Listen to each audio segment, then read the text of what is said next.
আসসালামু আলাইকুম। যারা ভিন্ন ধর্মের মতামত দেখেছেন সবাইকে আন্তরিক কৃতজ্ঞতা।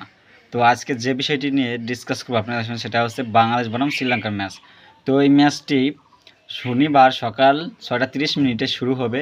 তো আমরা বাংলাদেশে যারা ক্রিকেট প্রেমী আছি এবং সবাই আমরা এটা অবশ্যই প্রত্যাশা করতে পারি বাংলাদেশে যে 4টা ক্রিকেট ম্যাচ অনুষ্ঠিত হবে টি-20 বিশ্বকাপে, তার মধ্যে বাংলাদেশ যদি কোনোটাও না জেতে নেপাল নেদারল্যান্ডের সাথেও হারে, তো আমরা আশা করি শ্রীলঙ্কার সাথে যে 8 তারিখে সকাল 8:30 যে ম্যাচটা হবে অবশ্যই শ্রীলঙ্কার সাথে বাংলাদেশ পারবে।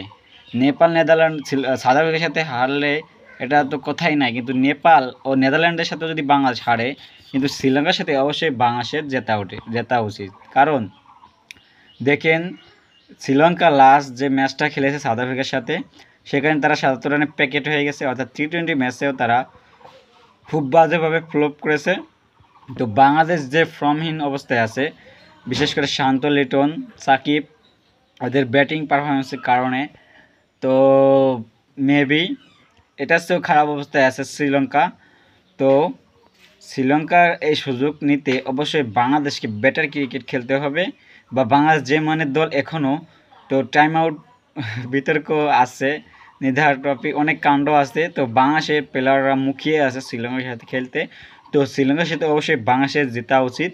এবং আপনারা যারা ক্রিকেট প্রেমী আছেন অবশ্যই আপনারা দেখবেন বাংলাদেশ শ্রীলঙ্কার সাথে ফাইটিং করে ম্যাচ হবে এবং বাংলাদেশই শ্রীলঙ্কার সাথে ম্যাচটা জিতবে। তো বাংলাদেশ আর শ্রীলঙ্কা বর্তমান ম্যাচ হলে ভারত পাকিস্তানের মতন উত্তেজনা একটা মুহূর্ত হয় এবং বাংলাদেশের ব্যাটাররা বলাররা অনেক ভালো করে। তো দেখবেন শ্রীলঙ্কার সাথে যথারীতি বাংলাদেশ প্রথম ম্যাচটা খুব ভালো করবে। তো বাংলাদেশের অবশ্যই শ্রীলঙ্কা এবং বাংলাদেশ ম্যাচে বাংলাদেশই ফেভারিট থাকবে। তো সাউথ আফ্রিকা হচ্ছে বড় অপোনেন্ট, বড় দল, এটার কথা নয় বাদই দিলাম, ধরে নিলাম ওটা বাংলাদেশ হারবেই।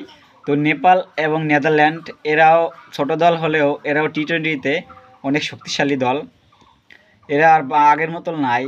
তো এরা অনেক ডেভেলপ করেছে নিজেদের দেশের ক্রিকেটকে। তো পাপনরা বিসিবির রাডায় থেকেও বাংলাদেশের শক্তিশালী কোনো টি-20 ব্যাটার বা টি-20 প্লেয়ার এখনও আবিষ্কৃত করতে পারে নাই বা বের করে আনতে পারে নাই। কিন্তু নেপাল ক্রিকেট তারা হচ্ছে টি-20 নির্ভর দল, নেপাল নেদারল্যান্ড তারা সারা বছর প্রচুর পরিমাণে টি-20 খেলে, এই কারণে তারা টি-20তে পারফরমেন্স অনেক ভালো। টি-20তে তারা যে কোনো কিছু করতে পারে, অঘটন ঘটিয়ে দিতে পারে।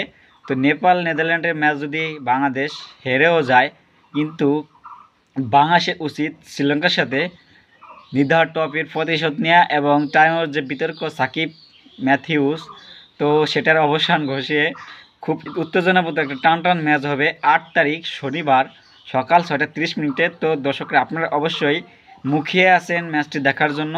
তো নতুন হয়ে থাকলে আমাদের চ্যানেলটি অবশ্যই সাবস্ক্রাইব করে রাখবেন এবং লাইক দিয়ে ভিডিওটি কন্টিনিউ করবেন এবং আমাদের পেজ থেকে দেখলে পেজটি ফলো করতে অবশ্যই ভুলবেন না।